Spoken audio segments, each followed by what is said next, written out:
Hey sports fans, Luis Garcia here, founder and CEO of Game Day Private Jets. Today we're going to take you inside one of the most popular super mid-sized jets, the Bombardier Challenger 300. This airplane is perfectly suited for getting you and your crew to those epic college football games. But before we go inside, I want to thank our friends over at Houston Jet Direct for opening this airplane up for us today and taking us up for a spin. Thanks, guys.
All right, guys, so as soon as you step on board the Challenger 300, the first thing you notice is how wide it is.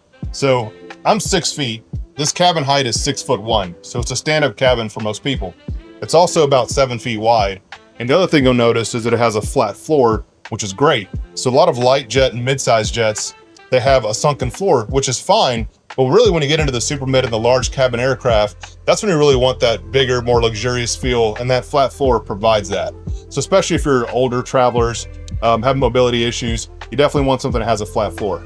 So now let's talk about what makes a Challenger 300 an absolute beast for game day travel. Well, to begin with, it has a range of about 3,100 nautical miles, which is about 6 or 7 hours. It cruises at about 550 miles an hour. So really, this airplane has no problem taking a group of 8 or 9 passengers, let's say from Austin, Texas to Columbus, Ohio, or from Baton Rouge to Los Angeles, California. But here's where it truly shines in terms of college football travel. So many college towns have small regional airports, which means small runways.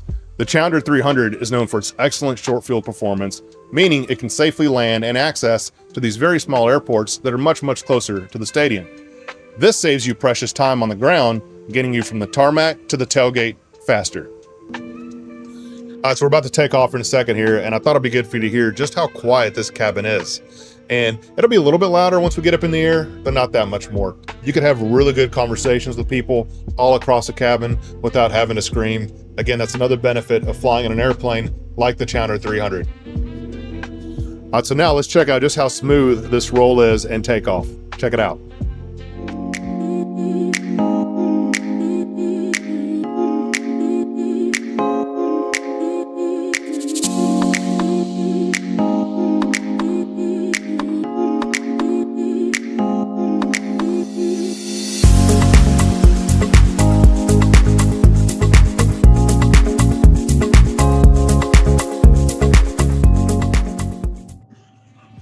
All right, so now that we're up in the air, you can see just how quiet this airplane is, which is great because we have 8 seats here. You're going to want to have conversations, especially because you're so excited to go flying and watch your team win.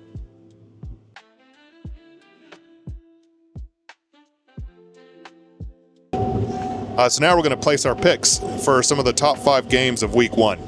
So first we'll talk about Georgia Tech and Colorado. Now, this game is an intriguing matchup between two of the teams with highly offensive potential. Georgia Tech is looking to build on their success from last season, and Colorado is hoping to make a statement in their conference. So, who do you think is going to win? What's the spread on DraftKings? Wait, what do you know what DraftKings is? Wait, how'd you hear about the spread? I'm 12 years old. I can't get a job. I need to find a way to earn. All right, I got to admit, I'm both annoyed and a little bit impressed right now, but I'm going to pretend you didn't say any of that. So tell me, who's going to win, Colorado or Georgia Tech? I'm going to go with Coach Prime in Colorado. All right, next game we have Alabama and Florida State. Now, this is going to be a classic matchup between two powerhouse programs with the potential for a high-scoring affair. Both teams look like they're going to try to make an early statement for their conferences. And the classic powerhouse matchup sees Florida State attempting to pull off a major upset. So, who do you have? Can I get the spread on this one? No, you cannot have the spread. Stop asking for that. Alabama, but I feel like it's going to be a close one. All right, so next game is LSU versus Clemson in Clemson. It's another great matchup between these two programs with a rich history of success. This is also a rematch of the 2019 National Championship, and LSU and Coach Kelly pulled off a top-ranked transfer class. Now, before you answer who's going to win this game, remember that you get to live in my house rent-free so far. So, who's going to win? Tigers. Tigers definitely win. Yeah, I get that, but which Tigers? I'm riding the Nuss bus. Go Tigers.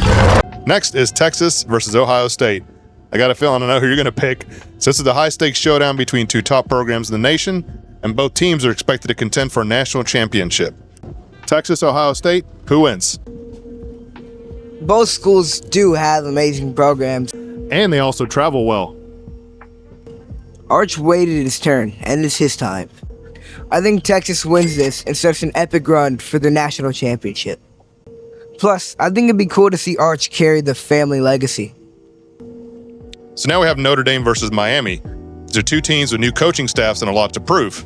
It's a great test for both programs, and a win could propel them into the national conversation. Miami underwent a high-stakes reboot with Carson Beck as quarterback, and Notre Dame is coming off competing for the national championship last year. So, who wins this one? This is a pretty big game in Miami, and Miami does have home field advantage. But I do think Notre Dame will pull this off. Did just watch Rudy last week, so that might help.